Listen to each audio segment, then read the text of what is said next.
이 국장님, 지금 이재명 민주당 대표 정말 입만 열면 거짓말을 한다. 네. 그래서 별명이 입벌구다. 네. 입만 벌리면 네. 불하다. 그렇습니다. 뭐 이런 얘기도 있습니다만 네네. 지난 2월 3일에 신년 기자회견을 했지 않습니까? 그때 아주 뭐 자신 있게 공직선거법상 허위사실 공표죄는 전 세계 네. 대한민국이 유일하다. 네네. 이렇게 큰 소리를 치면서 네. 이 허위사실 공표죄는 없어져야 한다. 그렇습니다. 그리고 지금 항소심 재판부에도 위헌법률 심판 청구를 지금 해놓은 상태 아닙니까? 그렇습니다. 그런데 그게 아니라면서요. 그렇죠. 그러니까 이재명은 이런 식으로 딱 말하고 그게 프레임화되면 끝입니다. 그런데 거짓말이야. 다 거짓말입니다. 자, 이게 왜 거짓말이냐? 분명히 이렇게 있어요. 전 세계에 우리나라밖에 없다. 단언했잖아요. 예. 그럼 최소한 대표가 신년 연설 이렇게 기자회견 이런 걸 하려면 충분히 스크린하고 필터링 해야 되잖아요. 그럼요, 당연하죠. 팩트 체크를 해야 되잖아요. 예. 자, 오늘 조선일보가 보도를 했습니다.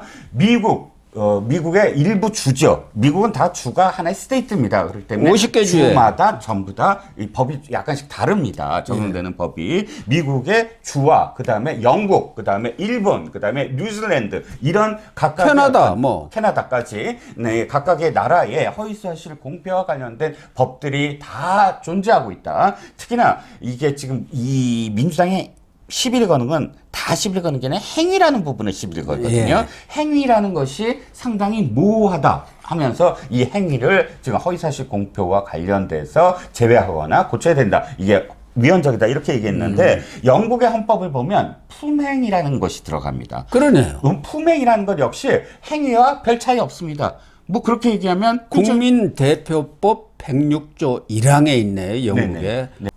공직선거 후보자의 인격, 네. 품행 관련 허위사실을 진술하거나 공표 행위를 금지하고 네네. 이를 어길 경우 자격 박탈 또는 벌금형을 처한다. 그렇죠. 그러니까 품행이라는 범위로 다시 적용을 해보죠. 이재명이 공적인 어떤 방송에 나가서 저 사람을 모른다라고 하는 것을 이재명은 이건 행위다라고 표명하면서 이건 저 법에 사실 애매하다라고 했지만 영국 법에 따르면 품행이라는 부분에 분명히 들어갑니다. 예. 야당 후보가 또는 시장이 자기와 함께 일했던 사람을 저렇게 모른다라고 이야기하는 건 시장 자격이 없다라고 이야기할 수 있는 거잖아요. 그러므로 이 사람이 이야기하듯이 단언하면서 없다라고 이야기할 수 없다는 겁니다.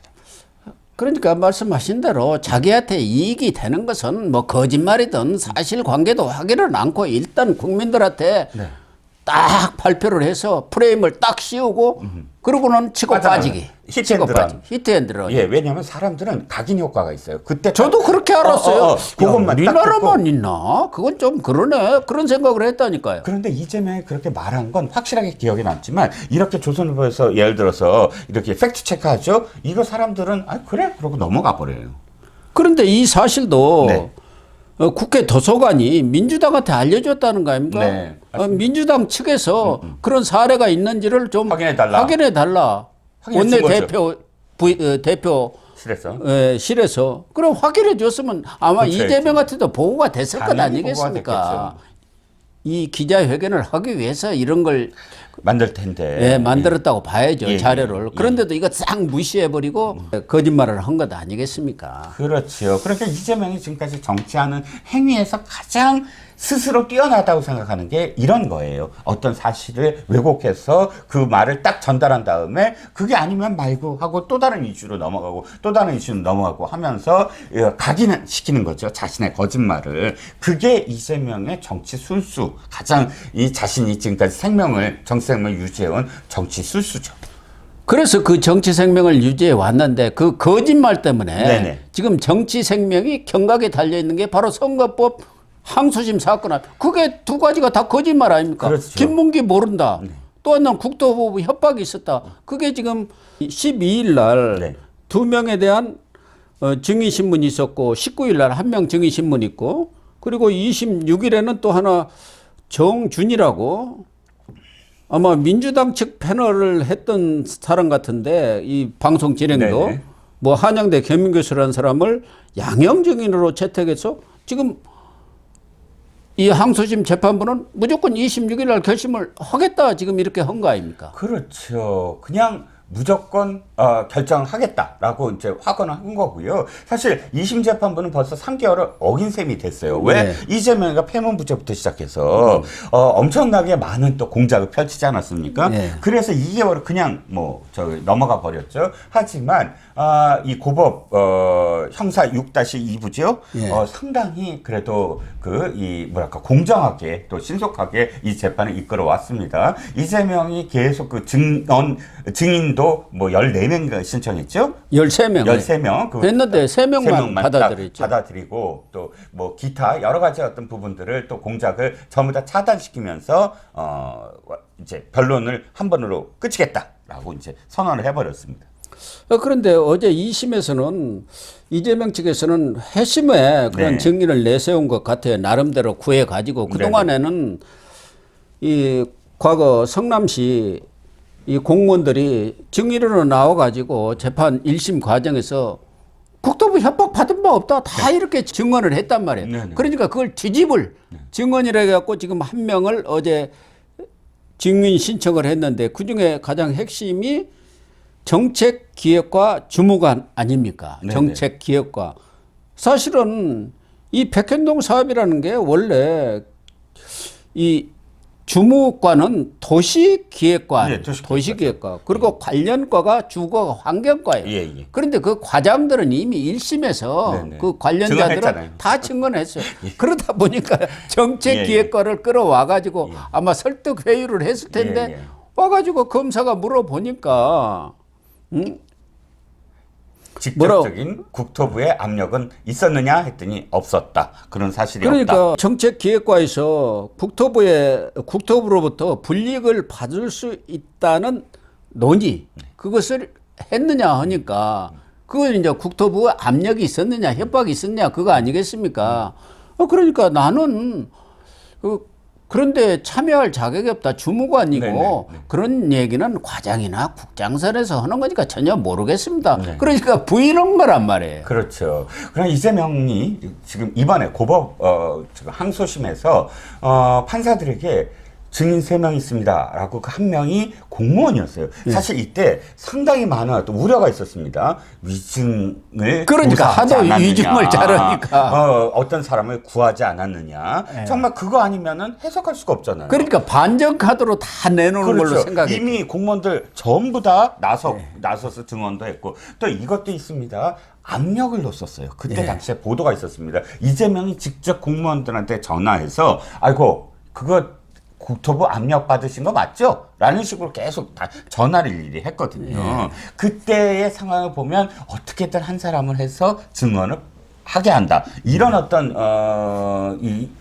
추정을 할 수 있었기 때문에 어저께 증언을 하기 직전까지 이 사람이 무슨 얘기를 할까 굉장히 관심이 높아졌어요. 그런데 없던 사실을 어떻게 만듭니까? 확실하게 나는 그런 사실이 없다. 즉 국토부로부터 직접적으로 어떤 압박 그리고 그 해당 관련 법을 동원해서 이게 위배되니까 뭐 처벌받을 수 있다라는 식으로 협박을 받은 적이 없다라고 확언했습니다. 이재명 측에서는 자기한테 유리한 증언을 해줄 걸로 생각했는데 와갖고 오히려 불리한 증언을 해버린 거야. 과거 유증교사 사건 때도 그랬어요. 네. 그 KBS 측 인사들을 그렇죠. 자신들이 접촉해가지고 증인으로 내세웠는데 그 사람들이 와갖고 전부 유증교사 그런 거 KBS 오고 김병장 전 시장 측간에 협의가 없었다. 그런 걸 다 증언하니까 오히려 뻥 된 것 아닙니까? 말단 PD, 당시에 말단 PD가 지금 수년이 되니까 그 말단이 아니잖아요. 그런데 그렇게 얘기합니다. 저는요, 그때 말단 PD였기 때문에 아무 내용 들은 것도 없고 나한테 아무도 얘기 안 했어요. 그런데 뭐 19일 날 다시 한 명 증인을 신청한다니까 그 사람이 또 어떤 사람인지는 모르겠습니다만은 정준희 씨라고 앞서 이야기한 대로 한양대 겸임교수를 양형 증인으로 또 신청을 했다고 그래요. 그렇죠. 이 사람이 이제 진행을 받잖아요. 생방송 진행을 했기 때문에 즉석 답변이라는 게 뭐 선거에 별 영향을 안 미칩니다. 네, 뭐 이런 걸 증언해달라고 한 거 아니에요? 그렇죠. 그때 당시에 미리 뭐 짰냐, 진행자가 뭐 질문할 걸 미리 알았느냐, 몰랐느냐. 그냥 몰랐다. 아니, 나는 그렇게 알려주지도 않았다. 나는 순간적으로 질문을 했는데 그 이재명이 순간적으로 답변한 거다. 이런 증언을 원했겠죠. 근데 지금 검찰에서는 네. 미리 대본을 전달하는 그 내용들을 다 지금 갖고 재판부에 있죠. 예. 제출을 했어요. 이 국장님은 지금 많이 방송국에 나가시지만 네. 미리 질문지를 주지 않습니까? 그렇죠. 더군다나 네. 그때 그렇게 민감한 대장동 사건을 큰 언론사에서 인터뷰를 하는데 네. 이재명 측한테 질문지를 안 줄 수도 없고 예. 안 준다고 하면 이재명 측에서 그걸 달라겠지. 달라고 난리가 그냥 났죠. 있을 리가 없었지 그렇죠. 않습니까? 왜냐하면 대통령 후보로 나갈 사람인데 경기도 지사입니다. 그러면 나한테 생방으로 불리한 내용을 하면 내가 당황하는 모습이 찍히잖아요. 네. 절대 그렇지 않습니다. 그 전날 당연히 받았죠. 그건 이미 증거로 제출이 됐고 그래서 달라고 해서 미리 다 대비를 하죠. 그리고 그 다음 날도 이 보좌관들이 PD들한테 계속 물어요. 시작하기 전에 돌발 질문이 있느냐, 네. 뭐 어떤 다 계획이 물어봤대요. 있느냐. 그래갖고 끊임없이 그걸 체크를 합니다. 그게 그게 즉석 단편일 수가 없다는 것이죠. 그렇죠. 그때 엄청나게 민감한 사안에 대해서 거기서 즉석 답변을 할 리가 없습니다. 즉석으로 물었다고 한다면 아마 답변을 안 했을 수도 있어요. 그렇죠. 그래서 지금 이재명으로서는 자기가 할 수 있는 일은 다 뭐 재판 지연 전수를 썼지 않습니까? 1심 또 2심에 들어와서도 네. 패문 부재다. 또 변호인 선임도 안 오고 뭐 이렇게 저렇게 해갖고 하는 데다가 지금 앞서도 논의했던 위헌법률 지금 청구까지 했지 않습니까? 네. 이건 아직 기각을 안 했는데 네. 항소심 재판부가 이거 기각할 것 아니겠습니까? 아마 선고를 하면서 기각을 같이 하지 그렇죠. 않겠나 예, 예. 이렇게 보여지는데 예.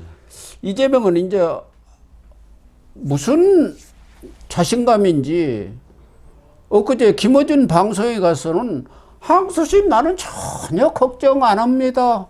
뭐 빨리 나올수록 좋습니다. 이렇게 하는 거 보면 허풍인지 뭐 왜 그런 겁니까? 이거죠. 아니면 저 권순일 같은 사람이 또 혹시 있나요?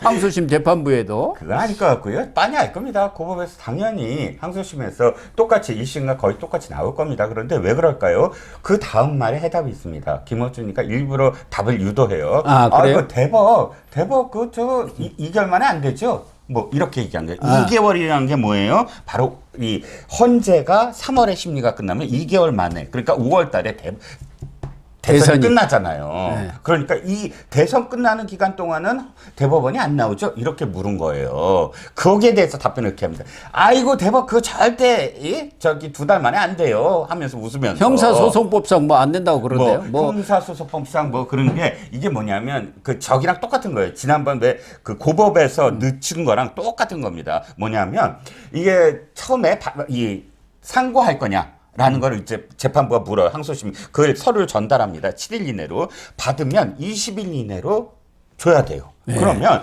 20일 이내로 패문부채 해버리면 계속 20일이 늘어나는 거예요. 그렇죠. 그리고 그걸 또 받아서 이제 그 항소심 재판부가 상고심 재판부 대법원에 넘깁니다. 이 과정이 늘어지면 늘어질수록 한 40일에서 늘어질 수가 네. 있다는 거예요. 지금 고법도 선거법도 한 2개월 그렇게 늦췄잖아요. 예. 그러면 자기가 자신 있다는 거예요. 재판 지연할 자신. 최소한 그걸 시작도 못해요. 5월까지. 이렇게 지금 얘기한 겁니다.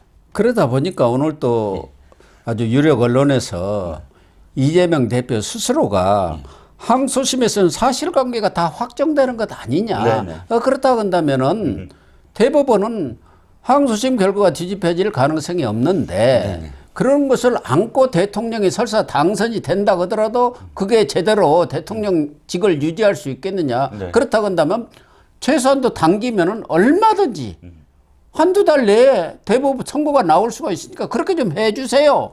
하고 좀 요청을 하라. 그거 아닙니까? 떳떳하게 해야지. 맞습니다. 예.